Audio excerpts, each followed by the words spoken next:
नमस्कार सांग माने सीबीडीसी विषय आज आमर एटा द्वितीय वीडियो पूर्वर आम चैनल रे सीबीडीसी विषय वीडियो जाइछि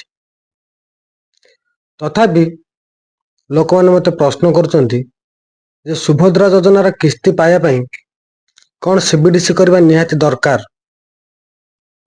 अनेक प्रश्न आसुछि, अनेक फोन आसुछि, तेबे मु आपनकर ए प्रश्नर सीधा उत्तर दउछि।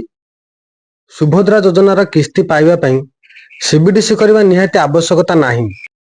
सीबीडीसी न करी मध्य आपण सुभद्रा योजनार किस्ती पाई परिबे, कारण आपण पूर्वरु बैंक रे डीबीटी करछन्ती। तेणु सुभद्रा योजनार आगामी कौनसी किस्ती पाइबा पई आपनको कौनसी असुविधा हेबो नाही। तेबे लोक माने प्रश्न करछन जे बैंक रु बारंबार मेसेज आसुछि, कॉल भी आसुछि जे आपण माने सीबीडीसी करंतु।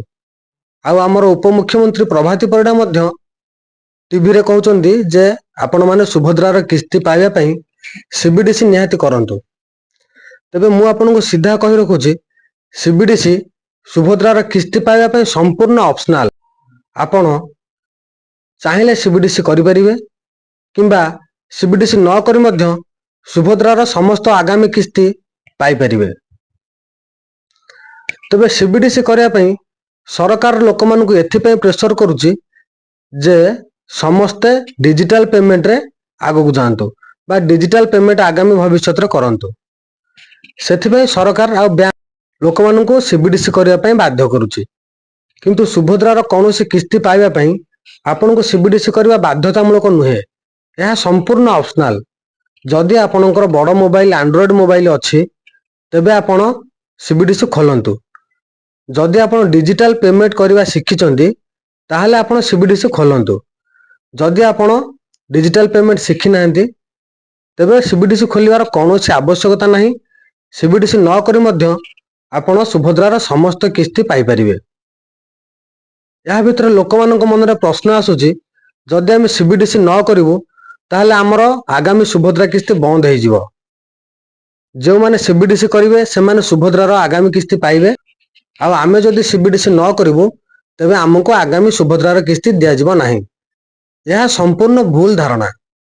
सीबीडीसी आ सुभद्रा योजना भितर कौनसी संपर्क नाही। सीबीडीसी होची सेंट्रल बैंक डिजिटल करेंसी, जहा आरबीआई द्वारा जारी करा जायछि। आउ सरकारंकर जे कौनसी योजना रे दिया जाउथवा अर्थ राशि को सीबीडीसी अकाउंट को देबा पई बैंक आ सरकारंग मध्य रे एक समन्वय रक्षा करी एक योजना प्रस्तुत करा जायछि।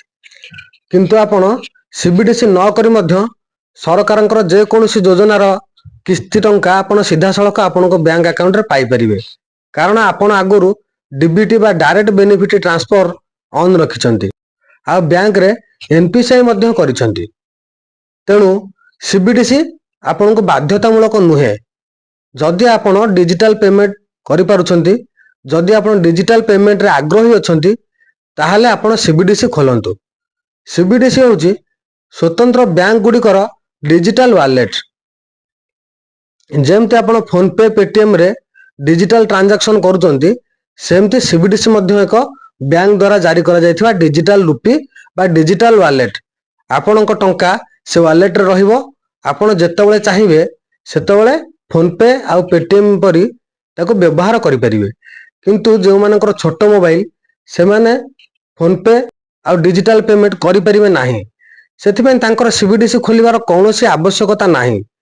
जदि आपणकर एंड्रॉइड मोबाइल नाही, आपण छोट मोबाइल व्यवहार करचंती, तेबे आपण सीबीडीसी केबे भी खोलंतु नाही। कारण आपण जदि सीबीडीसी खोलिबे तेबे आपणक टंका सीबीडीसी डिजिटल वॉलेट भितर को पळेबो आ आपण से टंका उठाइबा को हैरान हेबे।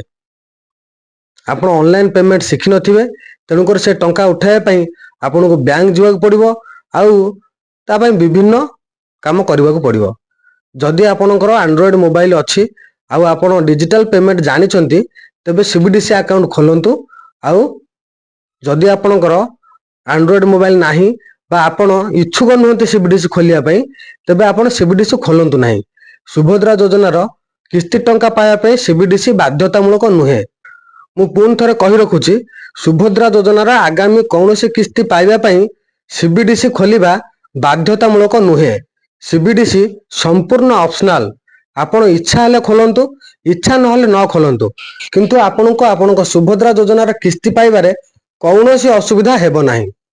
ଆଶା କରୁଛି ଆଜିର ଭିଡ଼ିଓରେ ଆପଣମାନେ ସିବିଡିସି ବିଷୟରେ ଆପଣଙ୍କ ମନରେ ଥିବା ପ୍ରଶ୍ନର ଉତ୍ତର ପାଇଯାଇଥିବେ। ତେବେ ଯଦି ଆପଣ ଆପଣଙ୍କ ପ୍ରଶ୍ନର ସଠିକ ଉତ୍ତର ପାଇଛନ୍ତି, ତେବେ ଆମ ଭିଡ଼ିଓ ଗୋଟେ ଲାଇକ୍ କରନ୍ତୁ। ଯଦି ଆମ ଚ୍ୟାନେଲରେ ନୂଆ, ତେବେ ଆମ ଚ୍ୟାନେଲକୁ ସବସ୍କ୍ରାଇବ କରନ୍ତୁ। ଧନ୍ୟବାଦ।